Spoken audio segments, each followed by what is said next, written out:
Yeah, hell yeah. I mean, we could have easily said, oh, it's just another game, We could have dropped our heads, but we bounced back.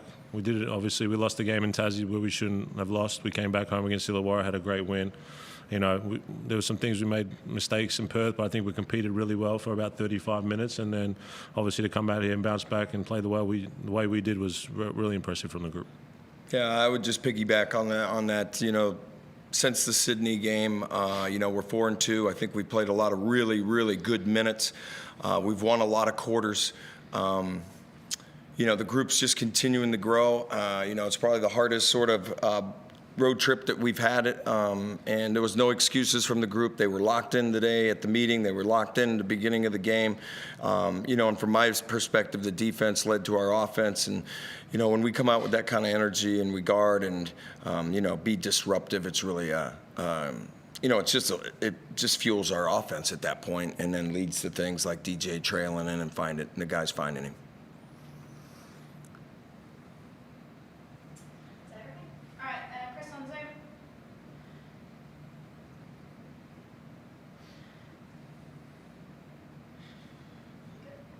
Two questions, we're out of here.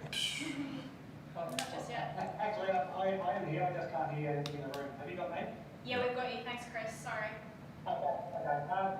Mike, we spoke on Friday night, the challenge of backing up from that game in Perth, travelling up to Cairns and trying to stay, being as fresh as you possibly could for today.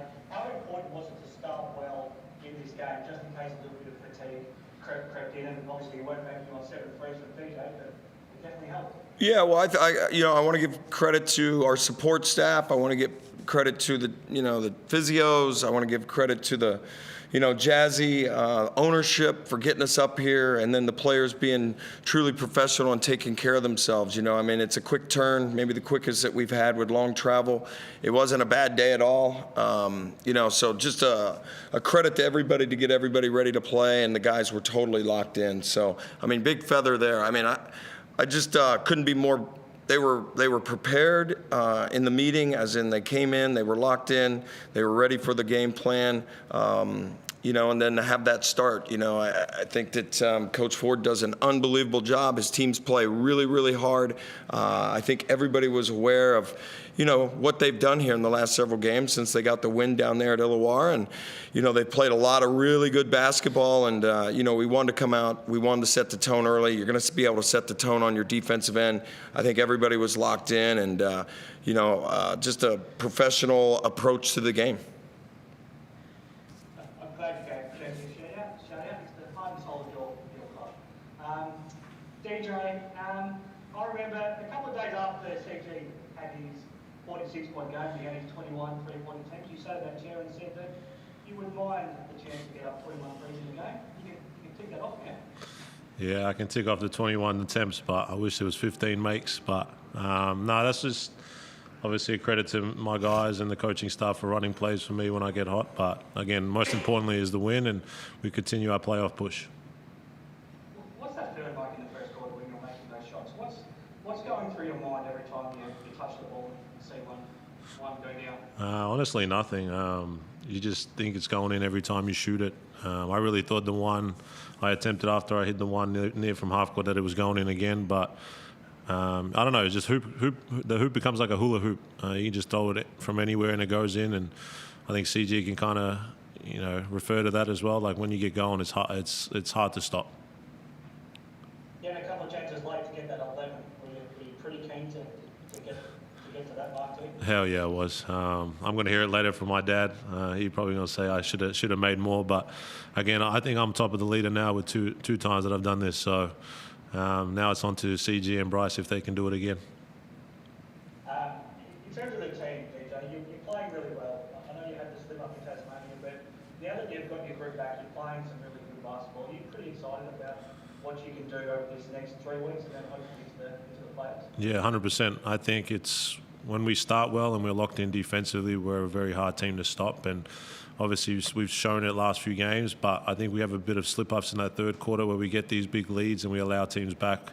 And I think we did a good job in the third quarter. Cairns scored a few times, but we still kept the score pretty steady. So it's just about coming out, having energy, and being prepared like we were. And it's exciting when we've got everyone back now that we've got Sunday back. We just got to keep rolling from here. Speaking of exciting, you'll be looking forward to Friday night back in Sydney. That's another massive game. Yeah, I mean, it'll be my second time back. Still have a lot of respect for that organisation, and obviously I won 2 championships there. So I know they had a hard-fought win today. They play again on Wednesday, and then they got to play us on Friday. So we'll be prepared. And as I mentioned, we've got to keep pushing for these playoffs. Again, we're fighting for our life, and this was a good start tonight, and to win big and boost our percentage as well. Mike, just on Friday night's game, last time you were in Sydney, that's when things really started to turn back around for you and you had an incredible performance. How do you go back on Friday night and try to do something similar?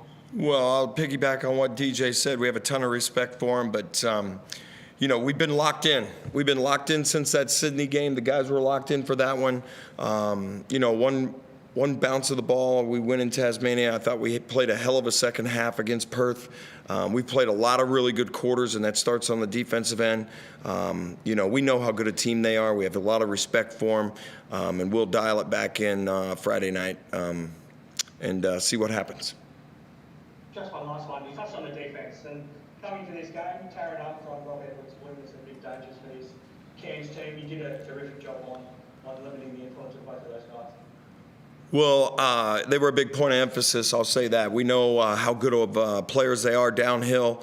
They get a lot of switching. They kind of play inside out as the guards are going against the bigs, and then the bigs are popping to the three-point line and shooting. So they cause a lot of teams a lot of problems when those guys are playing, vertical downhill on you. So, we talked about it this morning. We had to be focused to kind of try to level them off. Our bigs had to be big in the paint and protect the rim, and then we had to get back to the three-point shooters, which I thought in the first quarter, and even the next to last possession of the game, we were rotating like crazy, and they made a corner three right in front of me, but we were still rotating, and I would say for the majority of the night we were in rotations and we weren't in scramble, and that's a big deal. That's a huge deal when guys are communicating and locking in, and they know where the next guy's got to rotate to. And I thought tonight, for just about 40 minutes, it was as good of rotating, contesting. You'd like to close a little bit better once in a while, but we were doing what we needed to do, and we contested shots. And I don't think we fouled a jump shooter tonight, and that's another big piece.